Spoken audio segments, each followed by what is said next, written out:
Eliot Spitzer, l'ancien gouverneur de New York, quand il était procureur général de New York, avait déclaré ceci.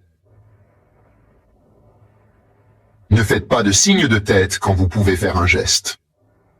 Ne parlez pas quand vous pouvez faire un signe de tête. Et ne mettez jamais rien dans un message texte. À la CIA, dès le tout premier jour, on nous a formellement dit de ne jamais rien dire, ou faire dont nous pourrions éprouver de la honte de voir à la une du Washington Post. J'ai pris ça au sérieux. La vérité, c'est qu'avec la technologie actuelle, nos vies entières sont exposées, potentiellement à la vue de tous, pour être utilisées contre nous. Alors faites attention à ce que vous dites, à ce que vous écrivez, même pour plaisanter, car cela peut être sorti de son contexte pour vous cibler. Ils ne sont pas du tout sécurisés, pas du tout. Il n'y a pas que, vous savez, la NSA, la CIA ou le FBI dont il faut se méfier. Il y a les Britanniques, les Français, les Allemands, les Canadiens, les Australiens, les Néo-Zélandais, les Russes, les Chinois, les Israéliens, les Iraniens. Je veux dire, tout le monde a ses capacités. Tout le monde. Alors il faut être très très prudent pour intercepter les communications. Grâce à Wikileaks, il y a eu en 2017 ce qu'on a appelé les révélations Vault 7. C'était un ingénieur logiciel de la CIA qui était mécontent.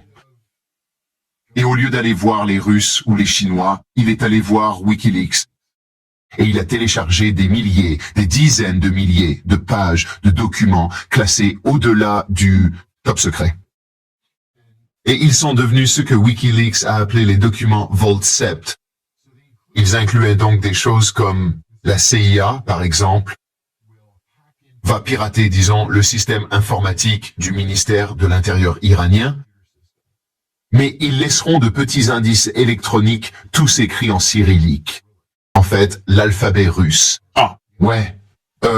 Ou alors, ils peuvent carrément prendre le contrôle de votre téléviseur connecté à distance et transformer le haut-parleur en micro. Donc, même si la télévision est éteinte, elle peut toujours entendre absolument tout ce qui se dit dans la pièce et le retransmettre directement à la CIA. C'est de la vieille technologie. Et puis, le truc avec la voiture, c'était révélateur. Ils peuvent prendre le contrôle, encore à distance, du système informatique d'une voiture, afin de... Enfin, ce que je veux dire, c'est que c'est dans le but de vous tuer. La jeter d'un pont contre un arbre. Bien sûr. Un agent dormant est quelqu'un qui est pris en charge pratiquement dès sa naissance pour être formé à adopter une autre nationalité et une culture différente. Par exemple, imaginons que vous naissiez en Russie et qu'à l'âge de 2 ans, on vous retire de votre famille avec leur plein accord afin de vous préparer à cette mission de longue durée. Et on vous emmène dans une ville de style américain qu'ils ont construite dans l'arrière-pays en Russie. Et on vous apprend à parler anglais avec un accent américain. Vous regardez la télé américaine, des films américains, vous mangez américain, vous recevez une éducation américaine. Alors je n'ai aucune idée que vous n'êtes pas américain. Vous parlez anglais tout comme moi. Vous connaissez toutes les mêmes références culturelles et sociales que moi. Vous suivez peut-être l'équipe des Eagles de Philadelphie, ou bien celle des 49ers de San Francisco, enfin peu importe au final. Et ensuite, ils vous envoient aux États-Unis, avec une toute nouvelle identité. Ce qu'ils font, c'est qu'ils fouillent « Je suis né en 1964 ». Alors, ils épluchent les registres de décès de 1964 et cherchent des bébés morts à 1 ou 2 jours. Ils prennent ce nom et cette date de naissance pour obtenir une carte de sécurité sociale avec cette date. Ensuite, ils utilisent cette carte de sécurité sociale pour vous obtenir un passeport américain. Vous arrivez donc ici avec votre passeport américain, tout est en règle. Désormais, vous vous appelez Bob Smith, le nom du bébé qui est décédé, et vous trouvez un emploi, disons, comme agent de voyage. Vous pouvez continuer de travailler de cette manière pendant plus de 20 ans, sans jamais avoir la moindre nouvelle de leur part. Puis ils finissent par vous activer et vous donnent l'ordre d'aller vous occuper de cette cible bien précise dès maintenant. où on veut que vous travailliez au département de la Défense et que vous nous donniez tout ce que vous pouvez voler. Peu importe. Il y a une femme dans mon quartier qui a été démasquée comme agent dormant il y a 1 an. Elle était institutrice en primaire et ils l'ont arrêtée. Ils ont fini par l'échanger aux Russes contre 2 Américains. Alors, ils sont bien là. J'ai interviewé un ancien agent dormant dans mon propre podcast il y a quelques semaines. Il était un membre des services secrets d'Allemagne de l'Est. Il a été élevé comme un Américain et déployé en mission à New York. Il a trouvé un job, j'ai oublié quoi, dans une boîte de fourniture pour restaurant ou un truc du genre. Par la suite, il s'est marié. Et il a fini par avoir une petite fille. Il m'a raconté qu'en voyant son visage le jour de sa naissance, il a immédiatement compris au fond de lui que ce genre de vie mouvementée n'était plus du tout faite pour lui. Alors, ils lui ont envoyé un signal d'activation. Ce qu'ils font, c'est qu'ils vous envoient un message radio. Et il n'y a pas répondu. Il m'a raconté qu'il était dans le métro, un jour. Il se tenait à la poignée et un type s'est approché, a pris la poignée d'à côté et lui a chuchoté à l'oreille. « Si tu ne te manifestes pas, je devrais te tuer. » Il s'est alors précipité immédiatement au bureau du FBI à New York et a officiellement déclaré « Je suis un agent dormant est-allemand et je me rends. » Et il est devenu une source prolifique pour le FBI. Le nombre d'employés de la CIA est secret. Le nombre d'employés de la CIA sous couverture est en fait encore plus hautement classé. Je peux vous donner une estimation approximative. 50 à 60 000 au total. Maintenant, ce chiffre que je vous ai donné, c'est que je regroupe tous les gens de la CIA et tous les officiers de renseignement étrangers aux États-Unis. Si jamais je m'approche de quelqu'un et que cette personne me déclare « Je peux vous livrer ce terroriste » et que je demande 10 millions, je réponds « C'est à juger ». Nous pensions qu'Abu Zubaydah était le numéro 3 d'Al-Qaïda. Ce n'était pas le numéro 3, mais c'était un type très dangereux. J'ai dirigé les raids qui ont capturé Abu Zubaydah au Pakistan, à Faisalabad au Pakistan, en mars 2002. Et le département d'État offrait une récompense de 10 millions de dollars. On a fini par donner les 10 millions au service de renseignement pakistanais. C'était juste une excellente analyse qui nous a menés à lui. Mais il y en a eu d'autres dans la soi-disant guerre contre le terrorisme qui ont effectivement encaissé la somme de 10 millions et qui ont réussi à l'obtenir genre en un temps record de moins de 24 heures.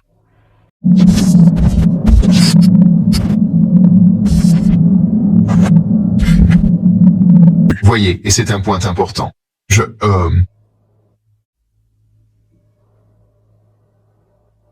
déteste les théories du complot qui s'emballent. Mais vous savez qu'un ancien directeur de la CIA est celui qui a inventé le terme « théorie du complot ». Et c'était un moyen pour la CIA de discréditer les gens en les faisant passer pour des fous. Alors qu'en fait, il existait bien une chose appelée MK-Ultra. Il y avait une chose appelée, vous savez, l'opération Grasshopper ou MK-Shipwheat. Où, vous savez, la CIA a fait des trucs dingues, de 1952 à 1975 environ. Par exemple, ils ont fait des expériences avec un virus qu'ils ont propagé à San Francisco. Ils ont attendu un jour exceptionnellement brumeux, genre très brumeux. Ils l'ont libéré dans l'atmosphère juste pour voir si ça rendrait les gens malades. Et 11 personnes sont allées aux urgences avec cette rare infection des voies respiratoires supérieures. Et puis ils se sont, vous savez, tapés dans la main. Ouais, ça marche. Et puis ils ont commencé à expérimenter avec le LSD. Le LSD était un truc énorme à la CIA, à ses débuts. On était convaincus, voyez? Et c'est là que le contre-espionnage est important. Les autorités chinoises nous ont rapporté au cours de l'année 1951 que les services russes utilisaient le LSD pour tenter d'en faire une puissante drogue de contrôle mental. Pourtant, cette affirmation ne correspondait pas à la réalité. C'était de la désinformation. La vérité, c'est que les Russes n'avaient aucun programme LSD. Les Chinois, si. Ils ont donc essayé de nous dépister en rejetant la faute sur les Russes. On a paniqué. Et dès 1952, on a lancé ce programme appelé MK-Ultra, qui a débuté par l'usage expérimental du LSD. Ce qu'a fait la CIA, c'est qu'ils ont commencé par droguer leurs propres employés sans les prévenir. Plusieurs se sont suicidés. L'un d'eux a sauté par la fenêtre d'un hôtel. On va voir ce qui se passe, voir ce qu'ils disent, l'effet que ça fait. Vous voyez, voir si on peut les contrôler, si on peut implanter des souvenirs qui n'ont jamais existé. Puis ils ont décidé que non, ce n'était pas une bonne idée de droguer leurs propres gens. Droguons plutôt des inconnus dans des lieux publics. Ils sont donc allés à San Francisco, ont loué une planque et ont engagé des prostituées pour aller dans la rue, accoster des clients et les ramener à la planque. Des hommes qui peinent des prostituées. Droguer les clients au LSD et voir ce qui se passe. Mais voyez-vous, ce sont des crimes extrêmement graves que vous commettez contre des gens. Ce jour-là, il a témoigné devant la commission Church. La commission Church lui a donné l'ordre spécifique de ne détruire aucun document. Il est retourné au siège de la CIA l'après-midi même et a ordonné la destruction immédiate de tous les documents. Parce que c'était accablant. Il faisait des expériences sur des citoyens américains. Il faisait des expériences en propageant des maladies dans des villes américaines. Et donc, il a été poursuivi pour outrage au Congrès. Il a eu une amende d'environ 150 $. Et environ 15% des documents ont été oubliés et ont survécu. On ne saura jamais exactement ce qui s'est passé sous MKUltra. Je pense que les Israéliens sont très impliqués en Iran en ce moment. Je vais vous dire pourquoi, pour plusieurs raisons, bien plus que deux. Premièrement, dans la soi-disant guerre des 12 jours de l'an dernier, les Israéliens ont été magistraux dans leur traque des dirigeants iraniens. La stratégie spécifique qu'ils ont mise en œuvre, c'est qu'ils se sont concentrés sur le recrutement de réfugiés afghans. À cette époque, le territoire iranien accueillait déjà plus de 2 millions de réfugiés afghans. Et en tant qu'immigrés clandestins, pour l'immense majorité d'entre eux, toutes ces personnes vulnérables ne pouvaient malheureusement pas bénéficier de soins médicaux, ni du système social. Ils meurent de faim. Ils ne mangent que s'ils peuvent mendier assez pour s'acheter de la nourriture. Alors les Israéliens sont allés voir ces gens discrètement et ont dit « On vous donne 200 $ par mois si vous nous dites où vivent les généraux, dans quels appartements ils vivent, où vivent les scientifiques nucléaires. » Les Israéliens ont tué les 12 plus hauts généraux de toute l'armée iranienne et presque tous les scientifiques nucléaires iraniens. Parce qu'ils ont pu recruter ces Afghans, non seulement pour savoir où ils vivaient, où vivaient les généraux et les scientifiques, mais aussi quels étaient leurs numéros de portable. Et donc les Israéliens ont pu géolocaliser les téléphones portables et c'est là qu'on tire le missile. Ils les ont tous tués. Puis, quand les Iraniens ont enfin compris que c'était les portables, ils ont ordonné qu'aucun haut gradé ni scientifique n'emporte. Mais il ne leur est jamais venu à l'esprit de dire aux gardes du corps de ne pas emporter. Alors, les Israéliens ont commencé à bombarder les gardes du corps et ont tué tout le reste du monde. Mes enfants m'ont posé la question. Et je leur ai dit fièrement que je n'ai jamais rien fait qui ait entraîné la mort d'un autre être humain. Il y a une sorte de demi-exception. Et j'y pense tout le temps. C'était en l'année 1993, je suppose. J'étais assis à la réunion du matin. Je vous ai dit plus tôt que chaque unité se réunit tous les jours à 9 heures et qu'on parle de ce qui s'est passé dans le pays qu'on couvre pendant la nuit. C'était lors de la réunion du matin, la secrétaire est entrée et elle a dit « John, le général Powell est au téléphone pour vous. » « Colin Powell ?» J'ai dit « Le général Powell, comment sait-il qui je suis ?» Elle a répondu « Je l'ignore, mais il a demandé après vous par votre nom. » Mon patron dit « Allez répondre au téléphone. » À mon bureau, j'ai dit « Bonjour, général Powell, ici John Kiriakou. » Et il me dit « John, si les Irakiens voulaient tuer le président, qui serait responsable de l'opération ?» Et j'ai répondu « Eh bien, si vous parlez de la tentative d'assassinat du président Bush, George H.W. Bush, il était en visite au Koweït. » J'ai dit « Les opérations au Koweït sont dirigées depuis la station de Bassora des services de renseignement irakiens. Mais la station de Bassora est dirigée par Sabir Abdelaziz Al-Douri, le directeur des services de renseignement irakiens. Il demande « Où se trouve-t-il » J'ai répondu « À Bagdad ». « Où à Bagdad ?» J'ai dit « Attendez un instant, je vais chercher l'adresse. » Je l'ai trouvé. Je lui ai donné l'adresse. Il a dit « Merci » et il a raccroché. Je suis retourné à la réunion. Ils m'ont demandé « Qu'est-ce qu'ils voulaient ?» J'ai dit « Ils voulaient des infos sur Sabir al-Douri et la tentative contre le président Bush. » Ils ont dit « D'accord. » 8 heures plus tard, nous avons tiré 47 missiles de croisière sur le quartier général des services secrets irakiens. Mais à ce moment-là, c'était le milieu de la nuit à Bagdad et nous avons tué le concierge.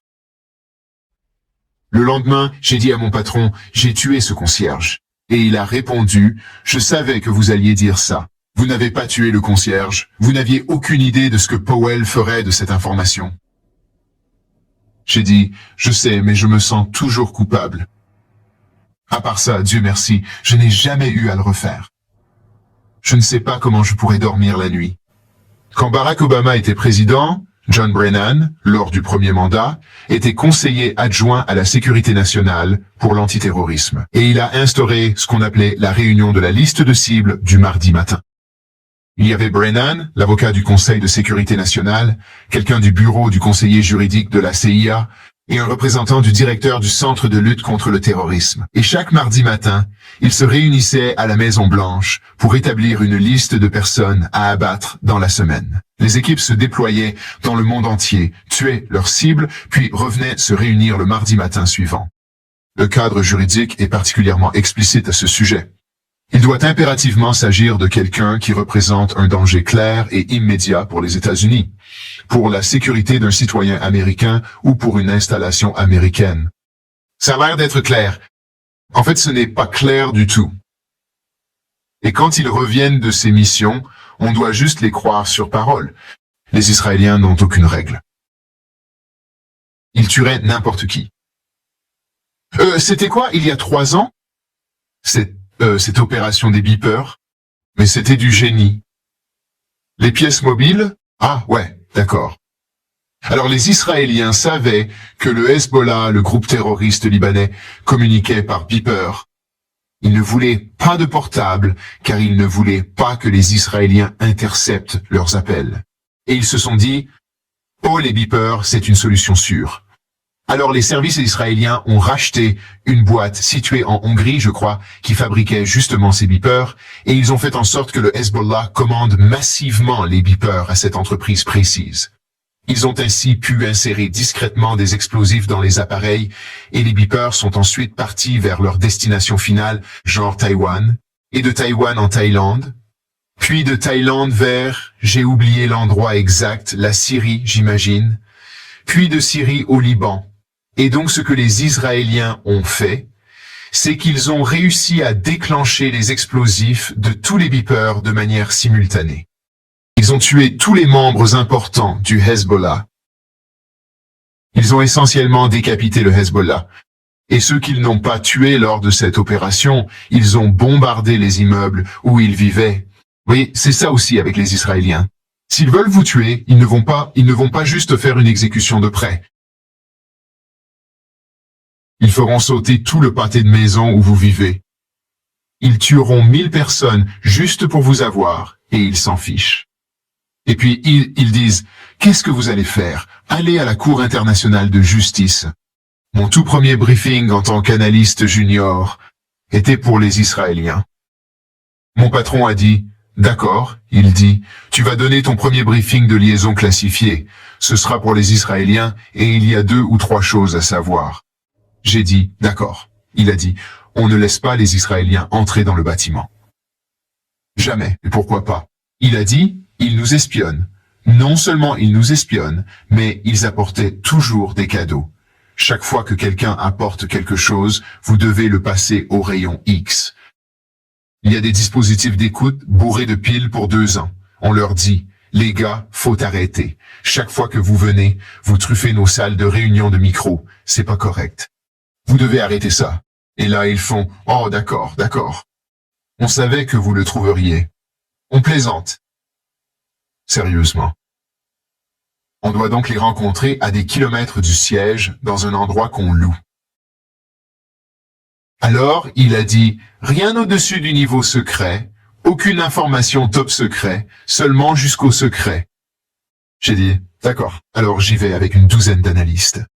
Et comme j'étais l'analyste le plus junior, en poste depuis seulement 6 semaines environ, je suis passé en dernier. Le premier dit, je suis l'analyste en chef et voici mon briefing. Puis suivent les analystes politiques, économiques, militaires et enfin l'analyste pétrolier. Et vous savez, l'analyste technologique. Et c'est mon tour. Alors j'ai dit, car j'étais officiel à l'époque, pas sous couverture, j'ai dit, je m'appelle John Kiriakou et je vais vous briefer sur l'état d'esprit psychologique de Saddam Hussein. Eh bien, il y avait 2 Israéliens là-bas. L'un venait du Mossad et l'autre du Shin Bet. Le Shin Bet est le FBI d'Israël et le Mossad est la CIA d'Israël. Alors, le gars du Shin Bet, il baisse ses lunettes comme ça et il fait ça, il dit, épelez votre nom. Alors je l'épelle, K-I-R, je l'épelle. Et là, il me demande, est-ce que vous êtes juif? Alors j'ai répondu, ne vous avisez surtout pas de dire ça. Je ne suis pas recrutable. N'essayez même pas.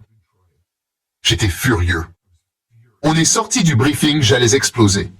Tout le monde s'est mis à rire de moi. Il disait, ils font ça à chacun d'entre nous. Chacun d'entre nous. Lors de mon tout premier jour à la CIA, on a eu un briefing du directeur de la sécurité de la CIA. Et il a dit que nous devions tous avoir bien en tête le concept de contre-espionnage. Par exemple, il a dit, il y a un steakhouse juste en bas de la route 123. C'est le restaurant le plus proche de la CIA. Il ajoute, n'y mangez jamais. Pourquoi? Parce que le KGB pense qu'on y mange tous. Donc tous les clients sont des officiers du KGB qui attendent que des gens de la CIA entrent et parlent boulot. N'y mangez jamais. Je n'y ai jamais mangé à ce jour. Alors, il a déclaré, nos amis israéliens ont 2 officiers au sein de leur ambassade, un du Mossad et un du Shin Bet. De son côté, le FBI a clairement identifié 187 officiers de renseignement israéliens non déclarés répartis dans tous les États-Unis, surtout chez des sous-traitants de la défense tentant de voler nos secrets.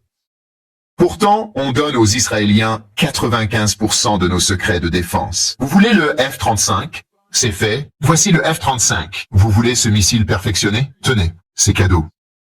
Alors ils volaient les 5% restants.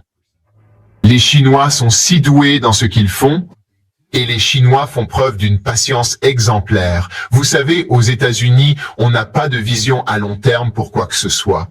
Quand on veut quelque chose, on le veut tout de suite, et maintenant, les Chinois planifient des choses pour dans 25 ans. Et donc, vous savez, ils sont vraiment doués pour voler la technologie. Il y a plus d'étudiants chinois en doctorat en sciences dures ici aux États-Unis qu'on ne peut compter. Ils sont partout. Ils sont dans chaque grande université et ils sont vraiment intelligents. Et puis, ils disent souvent, j'ai adoré mon séjour ici. J'aimerais rester aux États-Unis. Ouais, je parie que oui. Pour pouvoir espionner pour la Chine. Parce qu'on les arrête souvent pour les échanger contre des Américains dans les prisons chinoises. Ils veulent plusieurs choses. Je pense que dans l'immédiat, ils veulent la réunification avec Taïwan. Ça arrivera un jour. Même les Taïwanais vous diront, oui, on fait partie de la Chine, mais pas vraiment. On n'est pas vraiment indépendant, mais on l'est un peu. Même la politique américaine dit que Taïwan fait partie de la Chine et qu'ils seront réunis un jour. Je pense que c'est un sujet très important dont les médias ne parlent pas vraiment. Alors, plaçons maintenant tout cela dans le contexte de ce qui s'est réellement passé au Venezuela la semaine dernière. Car tout cela fait partie de la même stratégie politique. On a envoyé une escouade de la Delta Force au Venezuela il y a une semaine, et on a enlevé le président Maduro, et il fait face à des accusations de trafic international de stupéfiants à New York. D'accord, certains sont pour, d'autres sont contre. Que vous soyez pour ou contre, c'est fait. On ne peut plus rien y faire maintenant. Mais cette opération a pu par inadvertance donner le feu vert à ce que les Russes et les Chinois recherchent depuis longtemps. Les États-Unis sont vraiment la seule véritable superpuissance au monde. Vous savez, les Chinois sont beaucoup plus nombreux. Ils ont plein de missiles nucléaires, mais ils n'ont qu'un seul porte-avions. Nous en avons 12, bientôt 14. On a beaucoup plus de bombardiers à long rayon d'action. On a beaucoup plus de chasseurs. Les Russes sont enlisés dans une guerre en Ukraine. Ils gagnent la guerre, mais ils sont enlisés quand même. Alors, est-ce que nous pourrions dire est-ce que ce rétablissement de la doctrine Monroe, datant de 1814, disant que l'hémisphère occidental est le territoire des États-Unis et qu'il nous appartient de le protéger des puissances étrangères, eh bien, en 1814, cela désignait la marine britannique. On n'a pas vraiment besoin d'une doctrine Monroe, et ce n'est pas à nous de décider si les Argentins veulent de bons rapports avec la Chine, par exemple. On a invoqué la doctrine Monroe dans cette opération pour capturer Maduro. Alors, est-ce que ça veut dire que si nous avons une sphère d'influence, à savoir l'hémisphère occidental, les Chinois ont une sphère d'influence qui inclut Taïwan, que les Russes ont une sphère d'influence qui inclut l'Ukraine? Parce que c'est un peu ce qu'il semble. On dirait qu'on a donné le feu vert à ces deux pays. Et qu'on concède enfin le fait que c'est véritablement un monde unipolaire actuellement, au profit d'un monde multipolaire. Personnellement, je pense qu'un monde multipolaire est plus sûr. Monde multipolaire. Un monde multipolaire, c'est quand il n'y a pas qu'une seule superpuissance. Il y en a 3 ou plus. D'un point de vue purement politique, le simple fait d'envoyer une équipe pour arrêter Maduro a profondément bouleversé et transformé l'ensemble de la scène de la diplomatie internationale. Que fait-on si les Chinois envahissent Taïwan? Voulons-nous vraiment envoyer des soldats américains, vous savez, se battre et mourir pour Taïwan? Je pense qu'on s'empresserait de protéger l'Australie, le Japon, la Corée du Sud, les Philippines, la Thaïlande. On s'empresserait de les protéger. Parce que ce sont des alliés majeurs hors OTAN. Ce sont de bons amis, des amis proches. Mais quant à aller à Taïwan pour combattre des soldats chinois, je ne peux pas l'imaginer. Voyez-vous, c'est en fait ce qu'est la politique à long terme. La stratégie politique à long terme est claire, bien entendu, à un moment donné, à déterminer plus tard, vous pourrez vous unifier. Au lieu de parcourir le monde, vous savez, à renverser des gouvernements, envahir des pays, ce que nous faisons, ils visitent des pays. Besoin d'un nouveau réseau routier, on finance. Besoin d'un nouvel aéroport, aucun souci.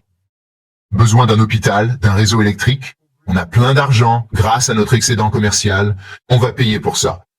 On veut juste avoir de très bonnes relations amicales. Et c'est ce qu'ils font.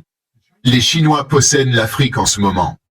Ce qui m'effraie le plus profondément, c'est que le gouvernement fédéral des États-Unis, tout au long de ces dernières, pour conclure sur ce point, durant ces 50 ou peut-être même 55 dernières années, les États-Unis ont augmenté de manière considérable leur budget militaire. Ce que nous dépensons actuellement pour le Pentagone dépasse largement le budget cumulé des 8 pays suivants réunis. N'est-ce pas là la pure vérité? Donald Trump dépense 1000 milliards par an pour le budget du Pentagone. Il demande 1500 milliards pour l'an prochain. Nous n'en avons tout simplement pas les moyens. Les intérêts de la dette représentent désormais le 3e poste de dépense de l'État. Juste après le Pentagone et la sécurité sociale, viennent ensuite les intérêts. Pendant ce temps, les Chinois nous laissent dépenser jusqu'à l'oubli. Les Chinois ne dépensent pas autant d'argent. Pourquoi je n'ai pas de train à grande vitesse à 600 km/h? Pourquoi je ne peux pas aller à Chicago en 3 heures de train? Pourquoi nos aéroports sont-ils dans un état aussi médiocre, alors que les aéroports chinois sont impeccables et modernes, avec des services incroyables et des restaurants de grande qualité?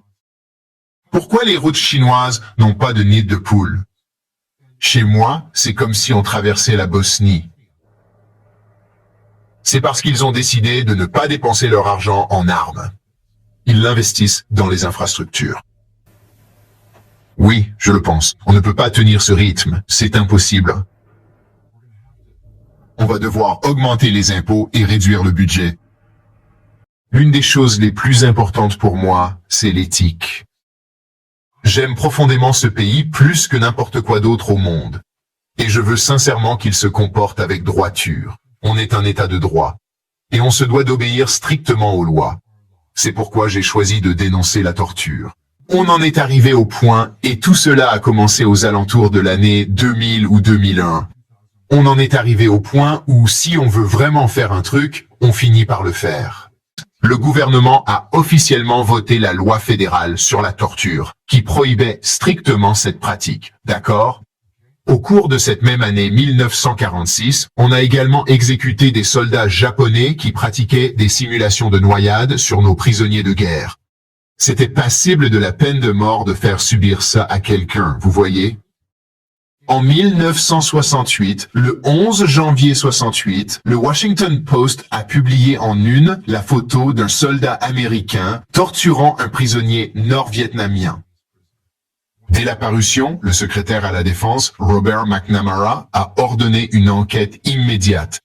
Ce soldat a été arrêté, il a été accusé de torture, et il a été condamné à une peine de 20 ans de travaux forcés, à Leavenworth.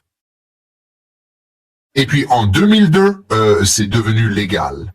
On peut le faire parce qu'on est les gentils. Soit on est les gentils, soit on ne l'est pas.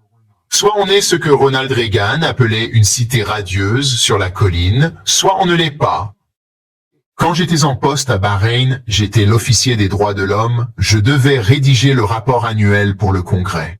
Imaginez un instant si John décidait d'aller voir le ministre de l'Intérieur en personne et que je lui dise ceci. Votre Altesse, vous ne pouvez absolument pas arrêter un jeune gamin de seulement 15 ans pour une simple manifestation pacifique, puis le tuer, le battre sauvagement à mort dans le commissariat, et enfin appeler ses pauvres parents pour qu'ils viennent chercher le corps sans vie. Vous ne pouvez pas faire une chose pareille.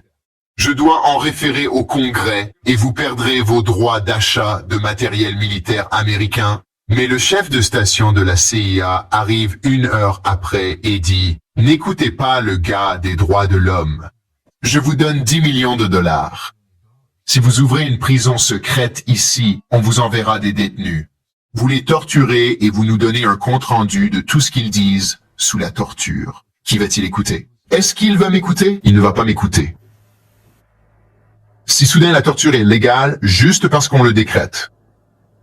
Et le Congrès dit « Oh, on ne sait rien car c'est un programme secret, on ne peut pas en parler ».